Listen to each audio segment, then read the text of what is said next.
Hi అండి. ఈరోజు video వచ్చేసి ఉల్లిపాయతో ఒక రెసిపీ చేసి చూపిస్తున్నాను.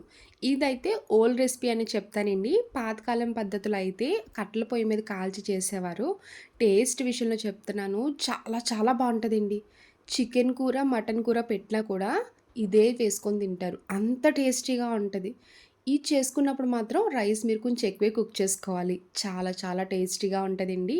ఇది చూసినప్పుడల్లా మళ్ళీ నాకు తినాలనిపిస్తూనే ఉంటది. నోట్లో నీళ్ళూరుతున్నాయి కదా! ఒక్కసారి ట్రై చేయండి. లొట్టలేసుకుంటూ తింటారు. ఈ రెసిపీ ఎలా చేయాలో ఒకసారి చూద్దాం రండి.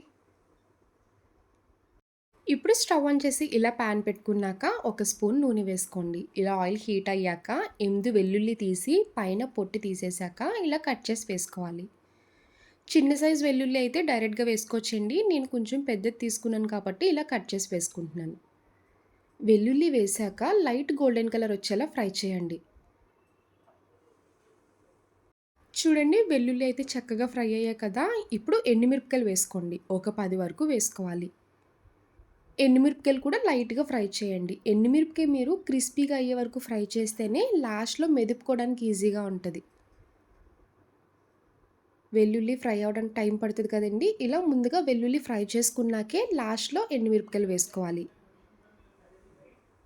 చూడండి వెల్లుల్లి, ఎండుమిరపకాయలు ఫ్రై అయ్యాయి కదా! ఇలా ఫ్రై చేసుకున్నాక ఒక పక్క ప్లేట్‌లోకి తీసుకోండి. ఎండుమిరపకాయలు వేసుకున్నాక తొందరగా కలర్ చేంజ్ అయిపోతాయండి. ఇలా వెంటనే ఫ్రై చేసి తీసేసుకోవాలి. ఇప్పుడు ఆయిల్ ఉంది కాబట్టి ఇంక వేసుకోనవసరం లేదు. ఉల్లిపాయలు వేసుకోండి. 3 మీడియం సైజ్ ఉల్లిపాయలు తీసుకొని ఇలా పొడవుగా సన్నగా కట్ చేసి వేసుకోవాలి. ఉల్లిపాయ ముక్కలు వేసుకున్నాక కొంచెం ఉప్పు వేసి ఫ్రై చేయండి. తొందరగా ఫ్రై అయిపోతాయి. ఈ ఉల్లిపాయలు లైట్ గోల్డెన్ కలర్ వచ్చేలా ఫ్రై చేయండి. అప్పుడే టేస్ట్ బావుంటది. ఇంట్లో కాయగూరలు ఏం లేనప్పుడు ఇలా ట్రై చేయండి. చాలా చాలా బావుంటది. రైస్‌లోకి తినొచ్చు, చపాతీలోకి కూడా కాంబినేషన్ సూపర్ ఉంటది. ఇలా ఫ్రై చేస్తున్నప్పుడే కొంచెం కరివేపాకు వేసుకొని ఫ్రై చేయండి. ఉల్లిపాయలు ఇలా సన్నగా కట్ చేసి ఫ్రై చేస్తేనే తొందరగా ఫ్రై అయిపోతాయి. చూడండి ఉల్లిపాయలు ఈ విధంగా లైట్ గోల్డెన్ కలర్ రావాలండి. అప్పటి వరకు ఫ్రై చేయాలి. ఇలా ఫ్రై చేసుకున్న ఉల్లిపాయలు తీసి ప్లేట్‌లో వేసుకోండి. ఇప్పుడు అదే ప్యాన్‌లో ఇంకొక స్పూన్ నూనె వేసుకున్నాక టమాటా 3 తీసుకొని ఇలా కట్ చేసి వేసుకోవాలి. కొంచెం పండిన టమాటాలు వేసుకోండి. ఇలా పెద్దగానే కట్ చేసి వేసుకోవాలి. ఇందులో చింతపండు యాడ్ చేయమండి. టమాటా పులుపే కదా! బ్యాలెన్స్ అయిపోద్ది. ఇలా టమాటా ముక్కలు వేసుకున్నాక ఒక 2 నిమిషాలు కుక్ చేయండి. వన్ సైడ్ కుక్ చేసుకున్నాక అప్పుడు మళ్ళీ రివర్స్ చేసుకోవచ్చు. ఇలా టమాటాలు వన్ సైడ్ కుక్ చేసుకున్నాక మళ్ళీ అన్నీ రివర్స్ చేసుకొని ఇంకొక 2 నిమిషాలు కుక్ చేసుకోండి. చూడండి వీడియోలో చూపిస్తున్నట్టు ఇలా సాఫ్ట్‌గా కుక్ చేసుకోవాలి. 2 సైడ్స్ కుక్ చేసుకున్నాక ఇంకా స్టవ్ ఆఫ్ చేసుకోండి. టమాటా ఉడికాక టమాటా పైనున్న లేయర్ వచ్చేస్తదండి. ఆ లేయర్ అంతా తీసేసుకోవాలి. అన్ని టమాటాలకి పైనున్న లేయర్ తీసేసి పక్కన వేసేసుకోండి. ఇప్పుడు ఇందులోనే కొంచెం కొత్తిమీర చిన్నగా కట్ చేసి వేసుకోవాలి. కొత్తిమీర వేసుకున్నాక టమాటా, కొత్తిమీర మొత్తం కలిసేలా గరిటెతో మెదుపుకోండి. లేదంటే టమాటా చల్లారాక చేత్తో అయినా మెదిపేసుకోవచ్చు. ముందుగా ఫ్రై చేసుకున్న వెల్లుల్లి, ఎండుమిరపకాయలు ఇలా ప్లేట్‌లోకి వేసుకున్నాం కదండీ! ఇప్పుడు చేత్తో మెదిపేసుకోవాలి. వెల్లుల్లి లైట్ గోల్డెన్ కలర్ వచ్చే వరకు ఫ్రై చేస్తేనే బాగా కుక్ అవుతది, మెత్తగా అయిపోద్ది. ఎండుమిరపకాయలు ఫ్రై చేసినప్పుడు కూడా క్రిస్పీగా ఫ్రై చేస్తేనే చూడండి మెత్తగా నలుగుతున్నాయి కదా! ఇలా చేత్తో నలిపితేనే టేస్ట్ చాలా చాలా బావుంటది.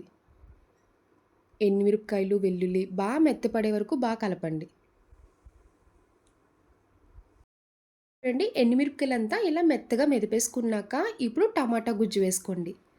టమాటా కూడా ఇలా గుజ్జులాగా దగ్గరికి మెదిపేసుకోవాలి. స్టార్టింగ్ ఉల్లిపాయలు ఫ్రై చేస్తున్నప్పుడు కొంచెం సాల్ట్ వేసుకున్నాం కదండీ! ఇప్పుడు మీ టేస్ట్‌కి తగ్గ సాల్ట్ వేసుకొని ఉల్లిపాయ, టమాటా గుజ్జు, ఎండుమిరపకాయలు మొత్తం కలిసేలా కలపండి. ఇలా కలుపుతున్నప్పుడే స్మెల్ చాలా వస్తదండి. చూసినప్పుడల్లా నోట్లో నీళ్ళు ఊరిపోతున్నాయి. టేస్ట్ విషయంలో చెప్తున్నానండి చాలా బావుంటది. ఎన్ని రకాల బిర్యానీలు పెట్టినా కూడా ఇది వేసుకొనే తింటారని అంటారు. అంత టేస్టీగా ఉంటది. ఇలా మొత్తం అంతా కలిసేలా కలుపుకోండి. రైస్‌లోకి బావుంటది. చపాతీలోకి కూడా చాలా బావుంటది. ఇంట్లో కాయగూరలు ఏం లేనప్పుడు ఒక్కసారి ఇలా ట్రై చేయండి. అందరూ ఇష్టంగా తింటారు. ఇలా రెడీ చేసుకున్నది మొత్తం బౌల్‌లోకి వేసుకున్నాక, వేడి వేడి అన్నంలో వేసుకొని, కలుపుకొని తినండి. అన్నం మొత్తం తినేస్తారు. మళ్ళీ ఇంకొకసారి వేసుకొని కూడా తింటారండి. అంత టేస్టీగా ఉంటది. ఇంట్లో ఉల్లిపాయలు, ఎండుమిరపకాయ, టమాటా ఈ 3 ఉంటే చాలండి. చిటికలో రెడీ చేసేయొచ్చు.